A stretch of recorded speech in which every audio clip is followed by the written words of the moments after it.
Raya and the Last Dragon broke the line graph.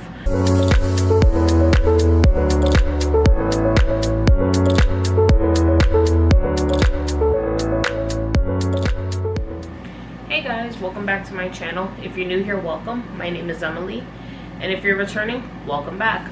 Today's video is going to be an honest review of Raya and the Last Dragon, which is new to theaters and new to Disney Plus with premiere access.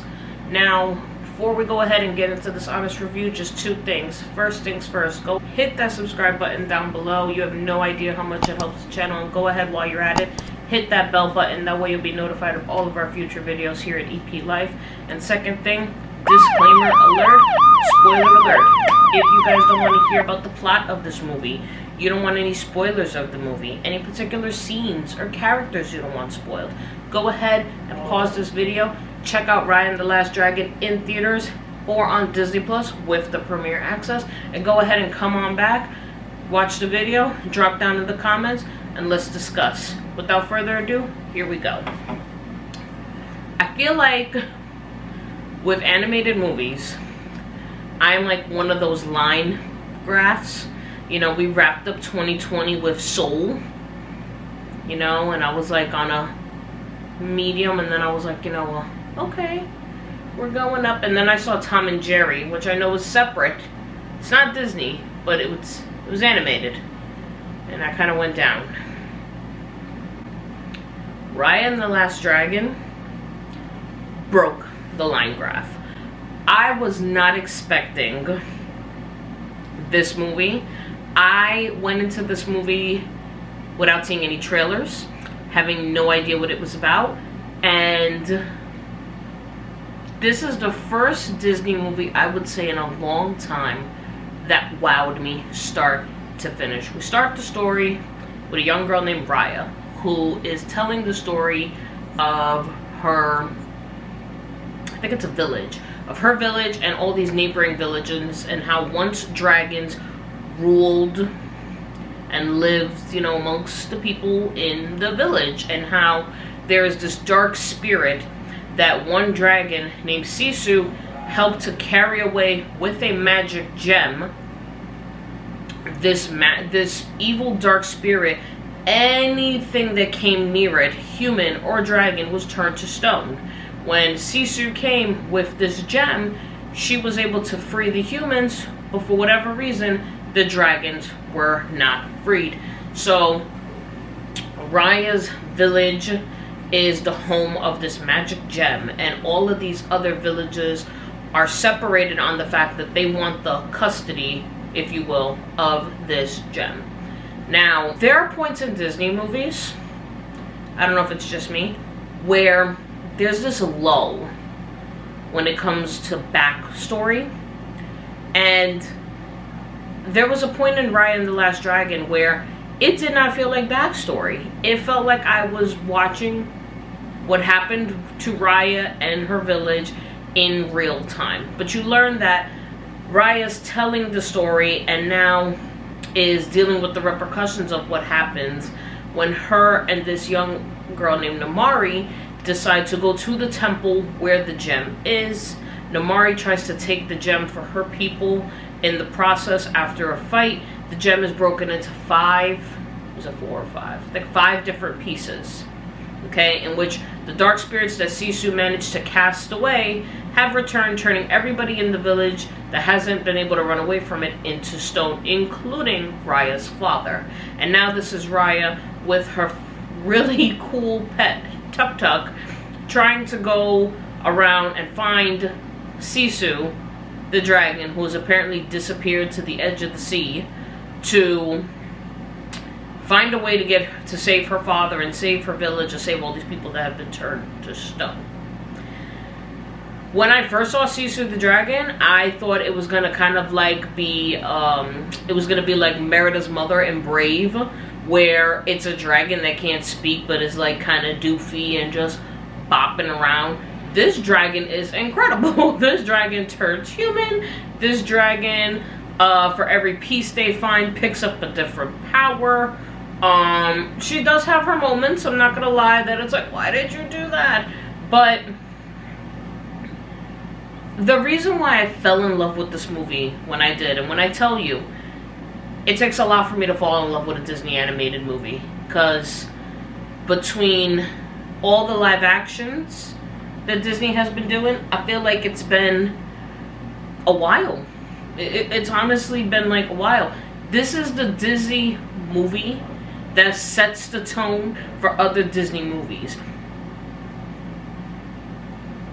Raya was not a princess waiting to be saved in a castle. This is what sticks out to me, and this is why Disney is so damn smart, to be 100% honest. They released this movie in March, okay? Women's History Month. The protagonist is a woman. Her rival slash enemy, if you will, is a woman. The dragon is female.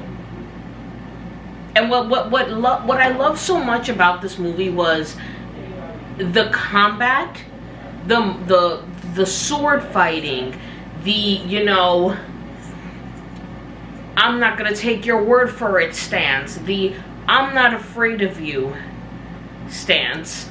This movie is everything that kids need to know about what is so important about our society today. The fact that we need to band together, the fact that we need to work together, the fact that two wrongs don't make a right. This is a classic Disney movie that teaches values. This is something that I would love to show my kid, because this is everything that a kid needs, all in this wrapped up package of an awesome action-packed movie. There is never a moment in the movie where you're like, okay, I know what's gonna happen next. Even if you think you do, you don't. And what I admire so much is Namari turns around and tries to take the gems for her people, and in the process something tragic happens, and nobody wants to trust Namari because of this. And Raya says something along the lines of, you know what, I know it feels we shouldn't trust her, but I'm going to trust her. And it just worked. Hands down, great movie, beautiful to look at. Again, the sword fighting, it wasn't too much that it was, you know, gory and bad for kids, but at the same time it wasn't, you know, cheesy with wooden swords. No, these were actual legit fights. Like, Namari had like this panther cougar looking tiger that she rode around with her people, whereas Raya has like this sword that's like metal that turns into like this rope, but at the same time she has Tuk Tuk, which is the sweet little armadillo shell thing that rolls, and that's how she got places. Like, I found that to be incredible. Would there be anything I change? Again, I didn't see any trailers going into this movie. Maybe if I did, it kind of would have prepared me, but the way that the dragons looked kind of threw me off, and I don't know if that was Disney just being Disney and being different, or, you know, they kind of looked like horses. You know, I feel like that was the only thing that bothered me. And I looked, again, comment down below if I'm wrong, they didn't have wings. I looked really hard to see if these dragons had wings, like maybe little itty bitties. I didn't see any wings, so not sure what's going on there. You know, if you got a lot of smart kids, I would hate to have that kid that would ask me, because I wouldn't know the answer.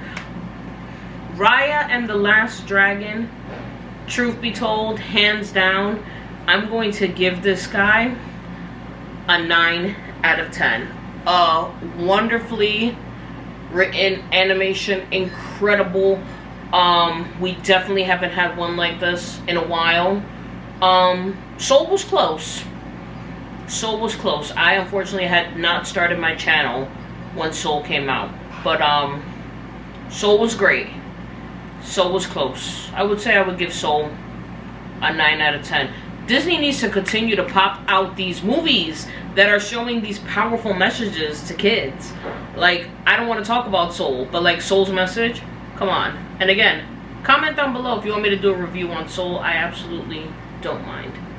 Again, guys, that is my honest review of Raya and the Last Dragon. Thank you guys so much for watching. Don't forget to like, comment, subscribe to the channel. Go ahead and hit that bell button. That way you'll be notified of all that goes down here on EP Life. And again, whether we agree or disagree, give this guy a thumbs up or a thumbs down. And I'll see you guys in the next video. Take care.